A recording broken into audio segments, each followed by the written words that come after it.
Donc aujourd'hui, distribution sur moteur 1.6 16 soupapes. Type moteur K4M. Donc pareil sur les K4J. C'est exactement pareil. Il faut la pige au niveau des deux arbres à cam là, le U, la pige du bas pour caler le vilebrequin et après c'est bon. Mais on a le buté d'embrayage qui siffle. Donc on va pas se faire chier. Enfin si, on va se faire chier. On va tomber le moulin, ça ira plus vite. Comme ça je pète l'embrayage et la distrie par terre en gros. J'ai déjà enlevé le capot, vous voyez, donc le capot 4 vis de 10. Et du côté droit vous avez votre arrivée de lave-glace. Faites attention à l'arrivée de lave-glace parce que souvent on l'oublie et on part avec le capot. Bon, la voiture est sur chandelle. J'ai démonté donc toute la face avant. Je me rappelais plus, mais il me semblait bien la traversée, on peut pas la sortir.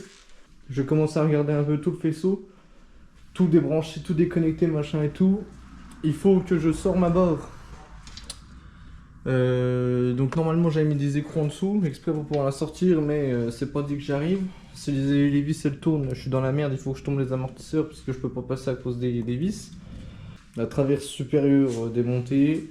Je commence à tomber l'admission, donc j'ai enlevé toutes mes durites bleues là. Ça de toute façon je reverrai tout correctement parce que là c'était un montage vraiment provisoire. Hein. Ça, la 1.6 c'est vraiment une voiture qui est secondaire pour moi. Radiateur tombé, donc j'ai enlevé la durite du bas. J'ai bien mis la bassine, donc ça va, il n'y en a pas trop qui a coulé à côté. Pour les colliers de merde là. Tous ceux qui appellent les colliers de merde là, vous voyez ceux-là? Là j'ai une petite pince. Je l'ai acheté sur Temu. J'ai dû la payer 3 balles. Et franchement, nickel. Pour l'instant, même les tout gros là, j'ai réussi à les enlever avec, donc rien à dire. Donc là je viens de sortir le faisceau complètement, donc du côté là. Donc le morceau qui est là, celui-là, le morceau en plastique dur là, il passe le long du cache distri comme je vous ai dit.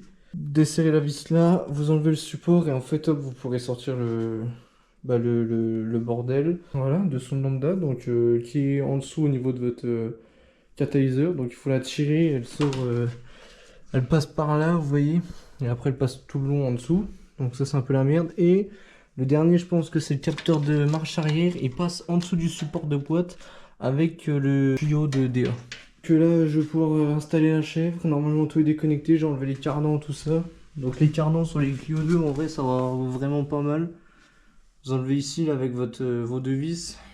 La chèvre est mise, donc là je viens de tomber tout le support de boîte. On a encore un support pour le raccord de DA. Donc c'est du 13, vous l'enlevez et puis voilà. Moteur tombé. Donc là je vais le relever, je vais mettre un truc en dessous, je vais essayer de me faire un petit support en bois ou machin pour pouvoir tomber ma boîte et puis voilà quoi. Théma le chantier. Le faisceau il est refait. La baie moteur, elle a commencé à être nettoyée. La moteur, je l'ai mis à poil. On est quelques jours, quelques semaines après le début de cette vidéo. Vidéo très divertissante, très bizarre. Je sais pas si tu savais, mais dans la 1.6 là, j'avais remonté genre, j'avais tout remonté, tu sais, d'origine, parce que j'avais un projet. C'était de la remettre d'origine. Si tu m'as envoyé un message sur Instagram ou si tu m'as mis un commentaire sur YouTube en me disant où elle est la Clio 2, as-tu encore la Clio 2 ou même alors la 1.6 tu en es où? Sache que... Ouais, Mox, qu'est-ce que tu fous? Ça fait 2 ans que t'es dans l'auto. Bah gros, j'ai changé le poste. On se retrouve pour une voix off. Alors donc du coup en 2 ans, ce qui s'est passé c'est que j'ai changé de boulot. J'ai tout arrêté, hein. Je suis plus mécanicien maintenant, je suis passé réceptionniste. C'est moi qui prends les rendez-vous et tout ça. Donc la mécanique ça m'avait un peu saoulé dû à mon ancien travail. Pas mal de petits problèmes et tout. Ensuite il y a eu la naissance de ma fille. J'ai dû commencer des travaux dans la maison, pas mal de travaux. Donc niveau travaux, bah, une restauration complète hein, de la maison également. Donc des rails, de l'élec, de la laine de verre, du placo, de l'enduit, des prises, de l'enduit. Puis bah après la finition, hein, le parquet, tout ça, la peinture, parquet. Voilà, les caches de prise, de cheminée, lumière, la porte. J'ai eu la Clio 2RS, Clio 2RS qui m'a fait pas mal de petits problèmes, hein.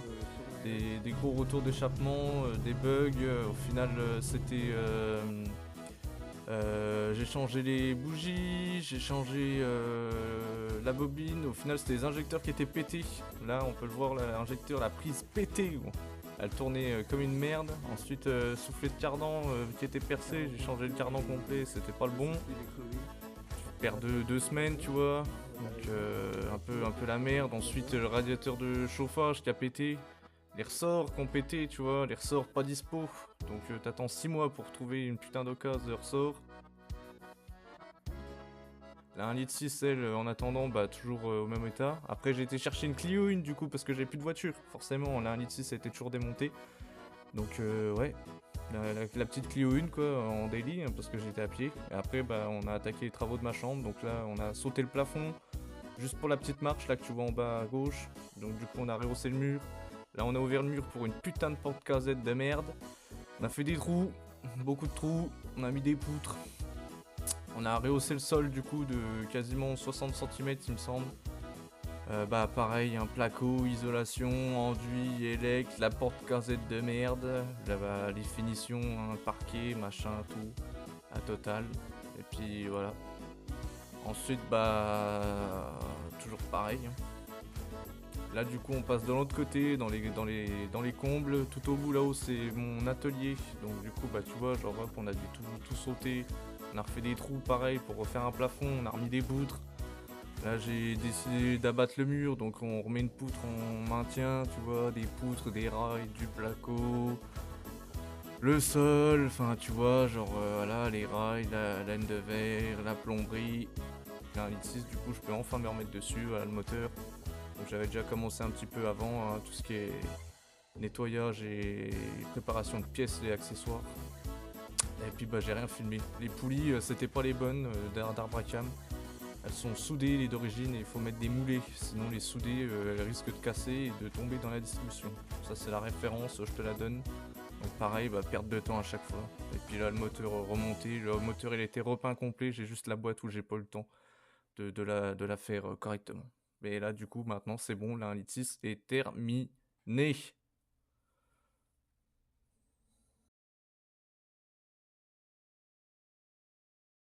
The next day.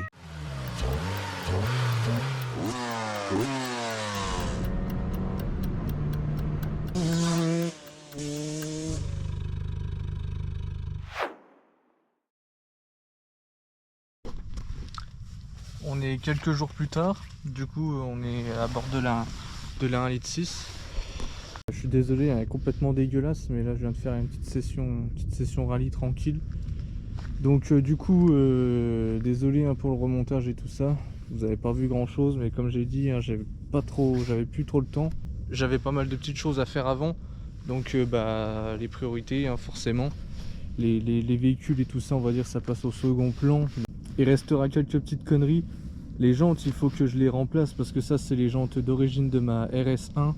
Sauf que le problème, c'est que j'en ai une à l'avant qui était tordue. Et quand j'avais remis en route la RS, avant que je casse le ressort d'amortisseur et tout, j'avais piqué les jantes de celle-là parce que j'avais voilé la jante sur la RS. Enfin, c'était un bordel monstre. Donc là, j'ai 4 jantes de RS phase 2. Il faut que je les fasse refaire par mon pote le Coco, là, le carrossier. Vous allez voir ouais, que j'avais racheté ma Clio 1 du coup. Et au final la Clio 1 bah, j'avais tout fait dessus, hein. J'avais fait les distries, embrayage, enfin tout complet. Vous verrez il y a une présentation qui arrive bientôt. Et le problème c'est qu'elle a 190 000 km. Celle-ci la 1,6 litre elle en a que 100. Je crois qu'on est dans les 175 à peu près, quelque chose comme ça. Donc du coup bah, je vais rerouler avec celle-là plutôt que d'augmenter le kilométrage sur la Clio 1.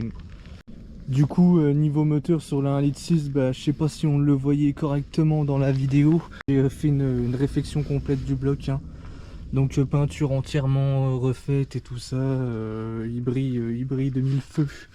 Il y a juste la boîte, elle par contre la boîte je l'avais nettoyée complètement. Donc voilà, c'est le seul truc que j'ai pas repeint parce que j'avais pas assez de temps. L'admission, j'ai remonté l'admission avec un filtre, on va dire type d'origine, mais dedans c'est un filtre, un espèce de green. C'est pas un green, mais c'est un type green, un BMC ou je sais plus quoi. Et puis j'ai mis on va dire une admission en direct en bas là dans le pare-choc quoi. Ma barre anti-rapprochement avant et arrière, ça a pas bougé. J'avais mis des combinés filetés TA Technique, je crois, du premier prix. Et j'ai passé dans un nid de poule. Et en fait, au niveau du guide, enfin du tube d'amortisseur, le boulon il a explosé. L'amortisseur il est venu taper juste ici, là dans le capot. Ça m'a tordu le capot. Enfin bref, le capot là il est mort. Le pare-choc avant il est de plus en plus triste, hein, les fixations à force de les monter, démonter, vous voyez, il tire la gueule, hein, il est un peu pété, donc je vais retrouver un pare-choc, un capot, et puis le toit qui était complètement passé hein, sur celle-ci, et puis le capot aussi comme vous pouvez voir.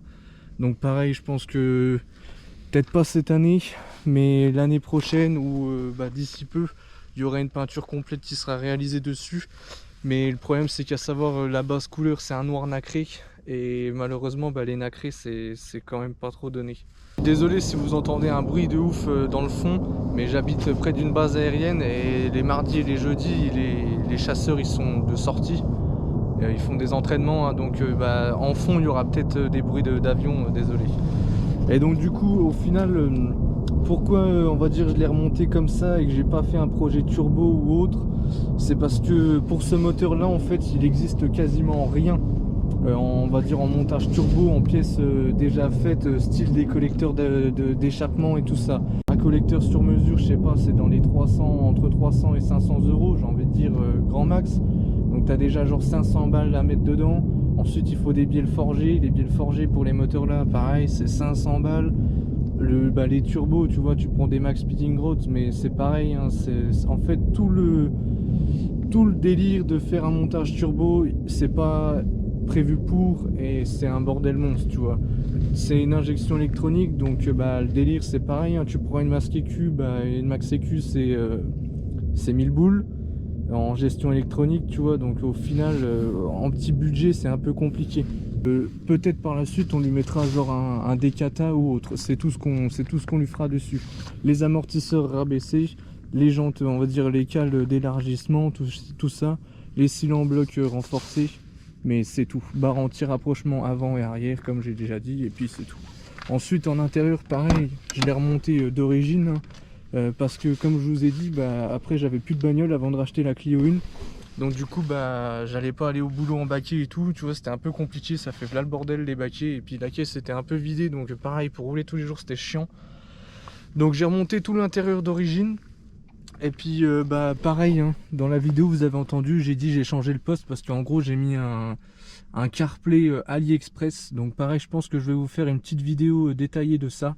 En enceinte il me semble que je suis en focale à l'avant et à l'arrière je dois être en focale ou en pionnier, je sais plus trop, ça date. Et j'ai 2-3 petites conneries à refaire, genre j'ai les panneaux là à recoller.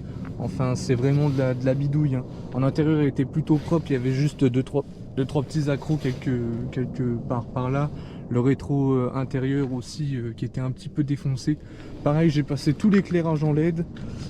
Un véhicule qui est sorti d'origine en halogène doit rester en halogène. Vous vous pointez au contrôle technique avec du LED, et forcément c'est une contre-visite.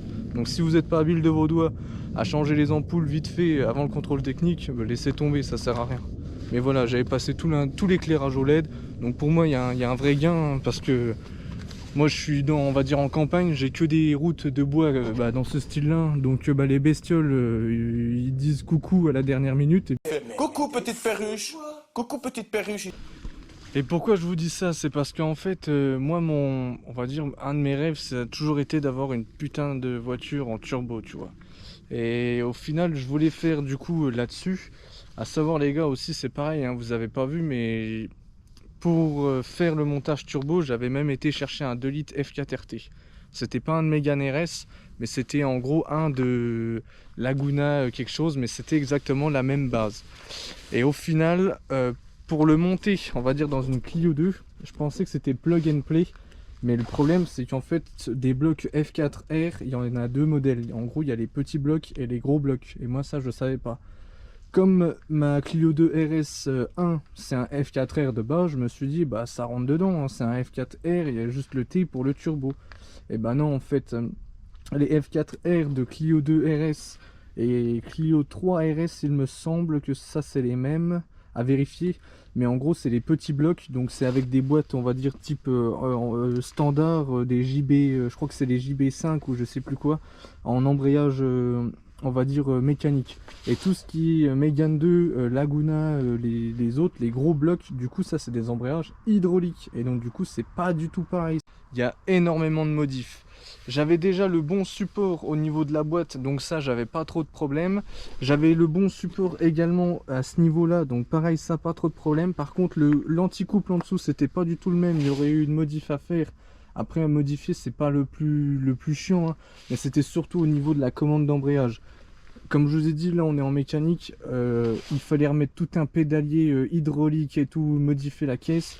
Et c'est pareil, pour mettre le moteur dedans, il faut rabaisser le berceau de quelques centimètres, je crois, il faut faire des cales sur mesure et tout. Les cardans, c'est pas les mêmes du coup, parce que c'est pas les mêmes boîtes. Enfin, c'est franchement, il y avait énormément de boulot pour mettre ce 2 litres F4 RT dans une Clio 2, donc tous ceux qui veulent le faire, à part trouver un F4R de base de Clio RS et le monter en turbo, là il n'y a aucun problème. Par contre, si vous voulez, on va dire une base de Mégane 2 RS, Mégane 3 RS, tout ça, bah là il y a de la modif parce que c'est pas les mêmes boîtes. Et là maintenant du coup, je change de projet, vous allez le voir à la fin de cette vidéo, donc restez bien jusqu'à la fin les gars, je vais vous faire un petit spoil. Je me suis posé, j'ai réfléchi et j'ai fait énormément de calculs. Et j'ai trouvé, parce que bah, je l'ai déjà, hein, c'est bon, j'ai trouvé la caisse et j'ai trouvé en gros bah, le moteur, j'ai tout trouvé. Et le plus simple pour avoir un moteur, on va dire turbo, et qui tourne pas mal, avec une petite caisse, donc vous verrez bien. Et ce qui s'est passé, c'est qu'en fait j'ai retrouvé un pote à moi qui est venu bah, chercher des pièces et tout, enfin bref. Et un pote, c'était une connaissance du lycée. Et il me dit ouais salut, ça va, tout machin, enfin bref, on reparle et tout 5 minutes. Et puis il me dit bah écoute, maintenant moi je fais de la reprog, j'ai une BM de drift, j'ai pas mal de trucs et tout. Je lui dis ah ouais machin, puis je l'avais plus sur les réseaux, hein, tu sais, l'époque du lycée ça remonte déjà à ouais, à 8-9 ans tu vois, donc ça commence à dater un peu. Donc on se rajoute sur les réseaux, enfin bref et tout. Et puis bah je mets 2-3 stories que je suis en train de la remonter et tout. Puis il me dit bah faudrait qu'on la passe à l'éthanol. Et je lui ai dit ah mais ouais putain c'est vrai que toi t'es dans la reprog et tout. Et il m'a dit ouais, donc normalement le problème c'est que les Clio 2 là-dessus, les calculateurs je crois que c'est les Sirius 32 ou quelque chose comme ça, c'est un truc à la con. Et donc il faut voir si on peut faire une lecture avec ces valises. Pour pouvoir on va dire rentrer entre guillemets une cartographie. Après là moi je peux pas vous dire comment ça se passe, c'est pour ça que normalement, je dis bien normalement, on risque de se retrouver la prochaine fois sur cette Clio, la prochaine vidéo, ça sera donc du coup chez lui. C'est le nom, ça s'appelle AL Performance, et donc il va nous montrer tout son petit univers. On va dire son atelier, son garage, son centre de reprogrammation. Il va nous présenter sa BM et puis on a dit qu'on allait faire une petite vidéo présentation pour lui faire une petite pub que je lui ferai, on va dire entre guillemets en échange, hein. Voir si on peut faire quelque chose. Si lui me dit que c'est ok, il me semble que le minimum à faire sur les 1,6 litre c'est injecteur de Clio 2 RS ainsi que la pompe à essence, parce que sur tout ce qui est reprog on va dire éthanol, il faut injecter plus fort forcément, hein, comme c'est un carburant qui est plus bas il me semble. Comme je vous ai dit, hein, j'ai mis un CarPlay dessus. Donc pour mettre les CarPlay, en fait, c'est simple. De base, d'origine, vous avez le support là avec la date, l'heure, les boucles de ceinture et puis les portes ouvertes. Vous savez, vous avez les afficheurs. Et donc du coup, pour le démonter, vous prenez un petit fer à souder et on va dire, vous faites chauffer le plastique. Il va se séparer du support, hein. Il est juste chauffé dessus. Donc ensuite, vous mettez tout votre support CarPlay et tout. J'ai développé une petite pièce qui vient à l'emplacement du poste autoradio d'origine, donc sur un logiciel 3D. Une connaissance me l'a imprimé, donc faut que j'aille le récupérer pour pouvoir remettre tous mes afficheurs date, heure, et puis l'autre avec les portes et les ceintures. Retirer tous mes faisceaux, donc ça pareil, au pire des cas je ferai une petite vidéo pour vous présenter le CarPlay et puis la finition. Donc on va aller faire un léger petit tour, comme ça au moins vous verrez le bruit qu'elle fait et tout ça. Et puis je sais pas, tu vois, genre pour vous remontrer un peu comment c'était, tu vois, la Clio 2 1,6 litre, c'est soupape.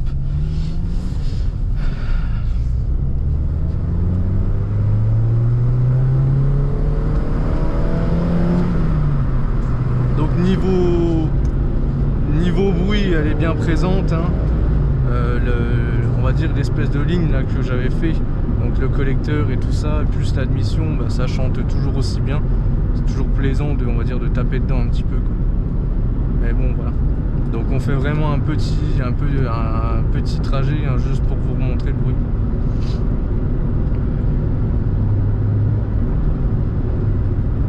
Puis à savoir que c'est bien parce que ça prend pas trop la tête.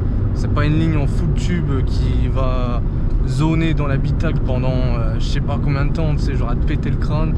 C'est vraiment, pour moi c'est vraiment ce qu'il faut. C'est léger, c'est pas mal. Faire une petite reprise, je sais pas si en ouvrant la fenêtre il n'y a pas trop de vent.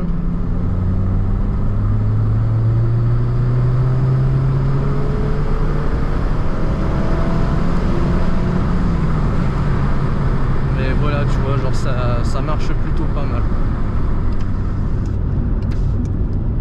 Et puis à savoir aussi les gars que ça fait ouais, quasiment 2 ans je crois que je roule en Clio 1 de 80 chevaux. Là je suis repassé sur les 107, mais laisse tomber, j'ai l'impression elle fait 200 chevaux de plus, c'est horrible. Et puis même en confort, hein. Tu sais, quand t'as une Clio 2 au début tu te dis vas-y le confort c'est de la merde et tout. Roule 2 ans en Clio 1 et puis crois-moi après tu vas te dire putain en fait la Clio 2 c'était pas trop mal, hein. Alors qu'elle est rabaissée et tout, hein, donc on a perdu en confort en plus.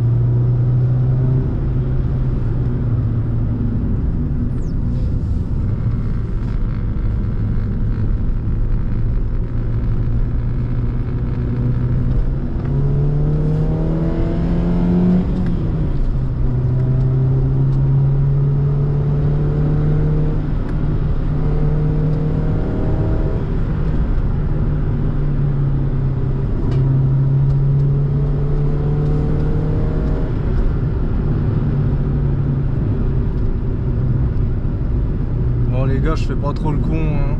J'ai les pneus à moitié lisses, donc c'est vraiment minime. C'est juste pour vous montrer le bruit qu'elle faisait à l'époque. Puis ça me fait marrer, tu vois.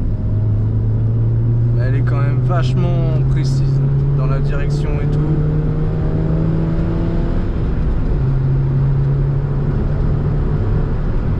Enfin voilà quoi. En tout cas, j'espère que vous avez kiffé cette petite vidéo retour, on va dire, avec la Clio 2 1,6 litre. Donc après ça, je pense que la dernière fois que vous la verrez, ça sera vraiment, on va dire, sur le fait qu'on soit chez mon pote AL Performance pour voir si on peut la reprog. Et après ça, je pense que voilà, vous la verrez plus trop, peut-être si jamais on refait une peinture complète, un de ces 4 et tout. Ouais, je referai une vidéo, on va dire, un peu détaillée, mais sur le véhicule là, j'ai fait, on va dire, le tout. Maintenant, je veux vraiment que ça soit mon véhicule tous les jours. Voilà, là j'ai fait 10 tris embrayage et tout, je suis tranquille pendant au moins 5-6 ans. N'hésitez pas à vous abonner, je vais essayer de sortir un petit format de vidéo comme ça, on va dire toutes les 2 semaines, je pense que ça serait pas mal. J'en ai déjà 3 qui sont, on va dire, coffrés. Donc ouais, et puis comme je vous dis, hein, vous allez voir tout de suite le futur projet. Et à savoir que j'ai déjà allez, sans mentir, entre la caisse, le turbo, enfin la caisse, le moteur et tous les périphériques quasiment pour pouvoir la monter en turbo. Mais les gars, je vous jure que là, ça revient fort et vous n'êtes pas prêts. Merci à vous encore d'avoir regardé cette vidéo. Abonnez-vous l'équipe, ça fait vraiment plaisir. Je crois qu'on était dans les 1000 et quelques abonnés hein, toujours. Donc franchement merci. Hein. Ça veut dire qu'il y a 1000 personnes qui me suivent, tu vois, dans ce que je fais, tu vois. C'est pas incroyable, hein, mais voilà, je fais du petit contenu tranquille, tu vois, passionné de mécanique. Donc voilà, merci l'équipe. Bonne soirée à tous. Bisous bisous.